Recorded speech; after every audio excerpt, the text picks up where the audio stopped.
நவகண்டம் இந்த ஒரு வார்த்தை கேள்விப்பட்டிருக்கீங்களா? தமிழ்நாட்டில் இருந்த ரொம்ப கொடூரமான மர்மமான ஒரு வழிபாட்டு முறை தான் இந்த நவகண்டம்.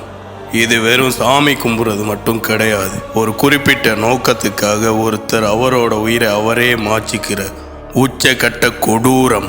ஒரு நாட்டுக்காகவோ இல்லை ஒரு தலைவனுக்காகவோ ஒருத்தர் அவரோட தலையை அவரே வெட்டி பலி கொடுக்கிற அந்த கொடூரமான சடங்குக்கு பேர் தான் நவகண்டம். இது வெறும் கதை கிடையாது, நம்மளோட தமிழ் மண்ணில் நடந்த இரத்த சரித்திரம். உடம்புல இருக்கக்கூடிய 9 உறுப்புகள் ஒரே நேரத்தில் செயலிழந்து போகணும். அதுக்கு பேர் தான் நவகண்டம். அதுக்காக தான் இந்த சடங்கை பண்ணக்கூடிய நபர் கத்தியால் அவர் கழுத்தை அவரே துண்டாக்கிடுவார். அந்த ஒரு நிமிஷம் மொத்த நரம்பு மண்டலமும் செயலிழந்துடும். இந்த ஒரு வழிபாட்டு முறை நம்மளோட தமிழ் மண்ணில் இருந்திருக்கு. இது ஒரு கொற்றவை வழிபாட்டு முறை.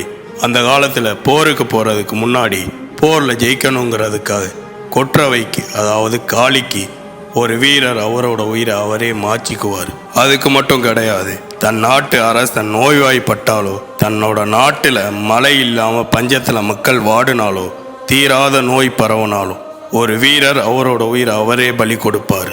இன்னைக்கும் நம்ம ஊர்களில் தலை இல்லாத சிலையையோ அல்லது கழுத்தில் கத்தி வச்சிருக்க மாதிரியான சிற்பங்களையும் நிறைய இடத்துல பார்க்க முடியும். அதுக்கு பின்னாடி பெரிய பலி வரலாறு இருக்குது. ஆனால் நம்ம அதை வெறும் சாமின்னு நினச்சிட்டு ரொம்ப எளிமையாக கடந்து போயிடுவோம். உங்களில் எத்தனை பேர் இந்த மாதிரி சிலைகளை பார்த்துருக்கீங்க? கமெண்ட் பண்ணுங்கள். மறக்காமல் நம்மளை ஃபாலோ பண்ணிக்கோங்க.